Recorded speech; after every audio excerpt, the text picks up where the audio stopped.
TNPSC போட்டித் தேர்வுக்கு தயாராகும் அனைவருக்கும் வணக்கம். இந்த வீடியோவில் என்ன பார்க்க போகிறோன்னா, மாற்றி அமைக்கப்பட்ட குரூப் 4 சிலபஸிலோட யூனிட் அலகு 5 அலகு வந்து பார்த்தீங்கன்னா 5வது அலகு வந்து இந்திய பொருளாதாரம் மற்றும் தமிழ்நாட்டில் வளர்ச்சி நிர்வாகத்திலேருந்து 20 கேள்வி கேட்குறாங்க. இந்த 20 கேள்வி எந்த பாடத்திட்டத்திலேருந்து அதிகமாக வரும், இந்த யூனிட் வந்து பார்த்திங்கன்னா எந்த புக்கிலலாம் கவர் ஆகுது அதை தான் பார்க்க போகிறோம். இதுக்கு முன்னாடி நம்ம 2 வீடியோ போட்டிருக்கோம். அதில் வந்து பார்த்திங்கன்னா இந்திய அரசியலமைப்பு வந்து எந்த பாடத்திட்டத்தில் கவர் ஆகுதுன்னு போட்டிருப்போம். அதுக்கப்புறமேட்டு வந்து பார்த்திங்கன்னா உங்களுக்கு தமிழ்நாட்டு வளர்ச்சி நிர்வாகம் கலாச்சாரம் அதுவும் வந்து பார்த்திங்கன்னா எந்த பாடத்தில் கவர் சொல்லி வீடியோ போட்டிருக்கோம். வீடியோ பாருங்கள். இதில் வந்து பார்த்திங்கன்னா நம்ம இந்திய பொருளாதாரம் மற்றும் தமிழ்நாட்டில் வளர்ச்சி நிர்வாகம் இதுதான் இந்த பார்க்க போகிறோம்.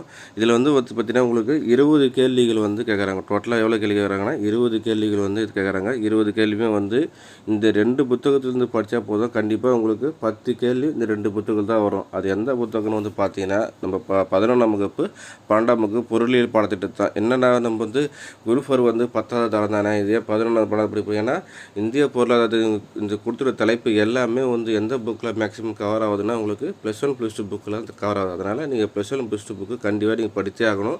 இந்த 2 பாட புத்தகத்திலேருந்து மட்டுமே உங்களுக்கு வந்து மினிமம் 10 கேள்வி வருவதுக்கான வாய்ப்பு வரும். ஏன்னா 20 கேள்வி கேட்குறாங்க. இந்த 2 பாடத்துக்கு பண்ணால் 10 கேள்வி வரும். ஏன்னா அந்த அளவுக்கு வந்து தலைப்பு எல்லாமே கவர் ஆகிருக்கு.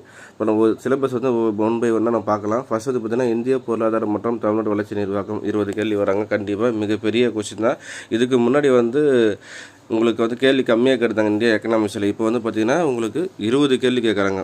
ஃபர்ஸ்ட் வந்து பார்த்திங்கன்னா இந்திய பொருளாதாரத்தின் இயல்புகள், 5ஆம் திட்ட மாதிரிகள் எல்லாமே நம்ம படித்தது தான். ஒரு மதிப்பீடு, திட்டக்குழு மற்றும் நிதி ஆயோக், வருவாய் ஆதாரங்கள், இந்திய ரிசர்வ் வங்கி, நிதி ஆணையம், மத்திய மாநில அரசுகளிடையே நிதி பகிர்வு, சரக்கு மற்றும் சேவை வரி, பொருளாதார போக்குகள், அப்புறம் வேலைவாய்ப்பு உருவாக்கும், நில சீர்திருத்தம் மற்றும் வேளாண்மை அறிவியல் தொழில்நுட்பத்தில் பயன்பாடுகள், தொழில் வளர்ச்சி இது எல்லாமே வந்து +1 +2 புக்கு டைரெக்டாக கவர் ஆகுது. அப்போ தொழில் வளர்ச்சி, ஊரக நல சார்ந்த திட்டங்கள் நம்ம ஸ்கீம்ஸ் எல்லாமே நல்லா படிச்சாகணும். அதுக்கப்புறம் சமூக பிரச்சனைகள், மக்கள் தொகை, கல்வி இது எல்லாமே நம்ம படித்து தான். இதில் வந்து பார்த்திங்கன்னா எக்கனாமிக்ஸ் பொறுத்த வரைக்கும் நம்ம புதுசாக வந்து எந்த டாப்பிக்குமே வந்து படிக்கிற டாபிக் இல்லைங்க. ஆல்ரெடி நம்ம எல்லாமே படித்து தான். மக்கள் தொகை, கல்வி, நலவாழ்வு, வேலைவாய்ப்பு, வறுமை இது எல்லாமே நம்ம படித்து தான். அப்புறம் சமூக நீதியும் சமூக நல்லிணக்கமும், சமூக பொருளாதாரம், மேம்பாட்டின் மூலாதாரங்கள், தமிழ்நாட்டின் கல்வி எல்லாமே நம்ம படித்து தான் ஃபுல்லாகவே. என்னென்னா இந்திய பொருளாதாரம் இந்தியா ஃபுல்லாக பார்க்க போகிறோம். அதுக்கப்புறம் தமிழ்நாட்டுக்கு தனியாக பார்க்க போகிறோம். ரெண்டுமே வந்து ஒன்றா கம்பைன் பண்ணாங்க. அப்புறம் தமிழ்நாட்டு நலசார் திட்டங்கள் இது எல்லாமே வந்து தற்போதைய சமூக பொருளாதார பிரச்சனை மொத்தம் கரண்ட் ரீசன்ட் டேட்டு வரைக்கும் நம்ம படிச்சுக்க வேண்டியது தான். இதுதான் வந்து பார்த்திங்கன்னா ஃபுல்லாக சிலபஸ்ஸு.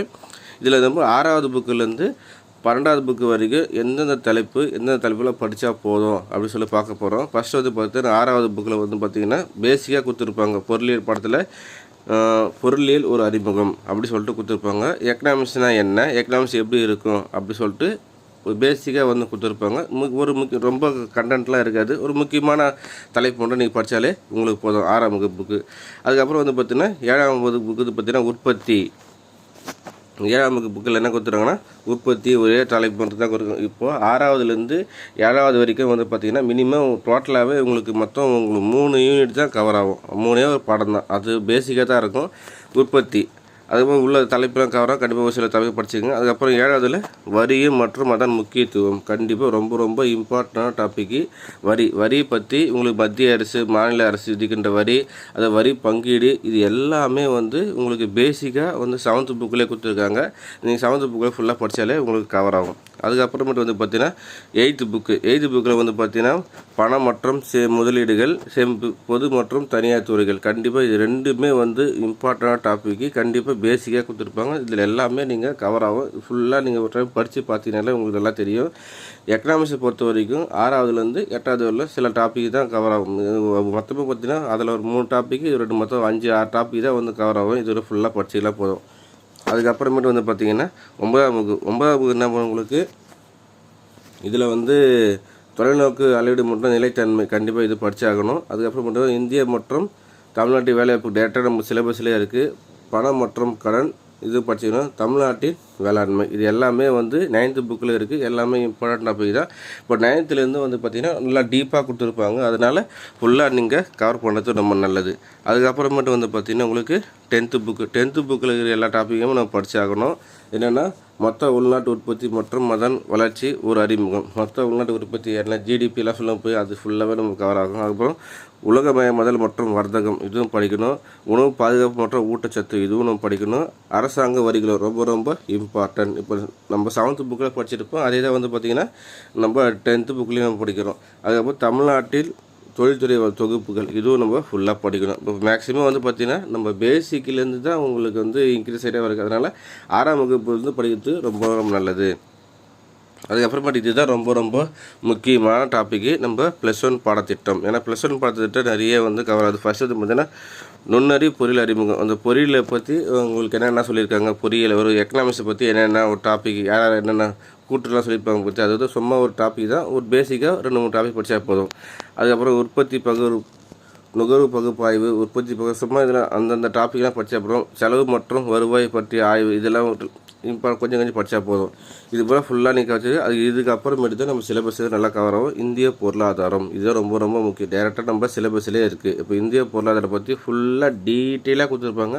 இது இந்த பாடத்தில் எல்லாமே ரொம்ப முக்கியம் தான். அதுக்கப்புறம் இந்திய பொருளாதாரம் விடுதலைக்கு முன்னரும் பின்னரும் கண்டிப்பாக வந்து இதுவும் ரொம்ப ரொம்ப இம்பார்ட்டன்ட் டாபிக். இந்தியன் எக்கனாமிக்ஸ் சொல்லி ரெண்டுமே ரொம்ப ரொம்ப இம்பார்ட்டன்ட். இது ரெண்டுமே வந்து பார்த்திங்கன்னா உங்களுக்கு +1 புக்கில் கவர் ஆகுது. அப்புறம் வந்து இந்தியாவை மேம்பாட்டு அனுபவங்கள் இதெல்லாம் வந்து அந்தந்த டாபிக் படிக்க வச்சா. ஊரக பொருளாதாரம் கண்டிப்பாக இதுவும் ரொம்ப படிச்சாகணும். ஊரக பொருளாதாரம் வந்து பார்த்திங்கன்னா நம்ம சிலபஸில் டேரெக்டாக இருக்குது. அதுக்கப்புறம் தமிழ்நாட்டின் பொருளாதாரம் இதுவும் ரொம்ப ரொம்ப இம்பார்ட்டன்ட். இதுவும் ஃபுல்லாக நம்ம டீட்டெயிலாக படிச்சிட்டோம். அப்போ +1 புக்கில் வந்து பார்த்திங்கன்னா இந்திய பொருளாதாரம், விடுதலைக்கு பின் பொருளாதாரம், அதுக்கப்புறம் பார்த்தீங்கன்னா ஊரக பொருளாதாரம், தமிழ்நாட்டின் பொருளாதாரம் இது வந்து ரொம்ப ரொம்ப இம்பார்ட்டன்ட் டாபிக். இதில் இருந்தும் நம்ம கேள்வி அதுதான் நம்ம சொல்கிறோம். அப்போ +1 +2 புக்கில் வந்து மேக்ஸிமம் நம்பர் ஆஃப் கேள்வி வந்து பார்த்திங்கன்னா உங்களுக்கு கவர் ஆகும். அதுக்கப்புறமேட்டு வந்து பார்த்திங்கன்னா உங்களுக்கு டேரெக்டாக வந்து பார்த்திங்கன்னா உங்களுக்கு +2 புக்கு +1 புக்கில் பாடம் வந்து சின்னதாக இருக்கும், ஆனால் டீட்டெயிலாக நிறைய கண்டென்ட் கொடுத்துருப்பாங்க. அதனால் +1 புக்கு ஃபுல்லாக நீங்கள் கவர் பண்ணுங்கள். அதுக்கப்புறம் பார்த்திங்கன்னா உங்களுக்கு +2 புக்கு பொறுத்த வரைக்கும் நீங்கள் பெரிய பொருளாதாரம் கொஞ்சம் லைட்டாக பார்த்துங்க. அப்புறம் நாட்டு வருமானம் கண்டிப்பாக நம்ம முக்கியமான டாபிக் மட்டும் பார்த்தா போதும். அப்போ வேலைவாய்ப்பு மற்றும் வருமான கோட்பாடுகள் இதுவும் பார்த்துக்கணும்.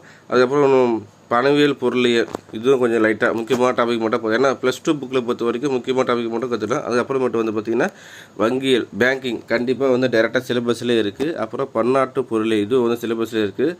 பன்னாட்டு பொருளாதார அமைப்புகள் இதுவும் சிலபஸில் டேரெக்டாக இருக்குது. இதெல்லாம் வந்து ஓரளவுக்கு ஃபுல்லாக நீங்கள் படிச்சிலே போடும். அதுக்கப்புறமேட்டு பார்த்திங்கன்னா நிதி பொருளியல், அப்போது பொருளாதார மேம்பாடு திட்டமிடுதல் ரொம்ப ரொம்ப இம்பார்ட்டன்ட். சுற்றுச்சூழல் பொருளாதாரம் இது 3மே ரொம்ப ரொம்ப இம்பார்ட்டன்ட். அப்போது நீங்கள் மேக்ஸிமம் சிலபஸ் வந்து பார்த்தீங்கன்னா உங்களுக்கு எதில் கவர் ஆச்சுன்னா உங்களுக்கு +1 +2 புக்கிலேயே அவங்க கொடுத்துருக்க சிலபஸ் வந்து +1 +2 புக்கில் எல்லா டாப்பிக்குமே உங்களுக்கு கவர் ஆகாமல் தான் இருக்குது. அதனால் டிஎன்பிசிக்கு புதுசாக படிக்கிறவங்க எக்கனாமிக்ஸ் இப்போ தான் புதுசாக படிக்கிறீங்கன்னா ஃபஸ்ட்டு என்ன பண்ணுங்கள், பேசிக்காக நீங்கள் 6th புக்கிலேருந்து வாங்க. முதல்ல 6th புக்கிலேருந்து வந்துட்டு அதுக்கப்புறமேட்டு ஃபுல்லாக கவர் ஆகும். அதில் அதே தான் 6th book 7th 6லேருந்து 7th 8th வரைக்குமே வந்து மேக்ஸிமம் யூனிட் வந்து பார்த்திங்கன்னா கவர் ஆகலை. எல்லாம் ஒரு யூனிட்டு அப்படி தான் வந்து கவர் ஆகுது. 2 யூனிட்டு அப்படி தான் வந்து கவர். அதனால் என்ன பண்ணணும்னா இப்போ டிஎன்பிசி புதுசாக நம்ம படிக்கிறேன் சார் நினைக்கிறவங்க நீங்கள் பேசிக்காக அதை தெரிஞ்சுக்கிட்டு வாங்க. அதுக்கப்புறமேட்டு தான் உங்களுக்கு கொஞ்சம் ஈஸியாக இருக்கும்.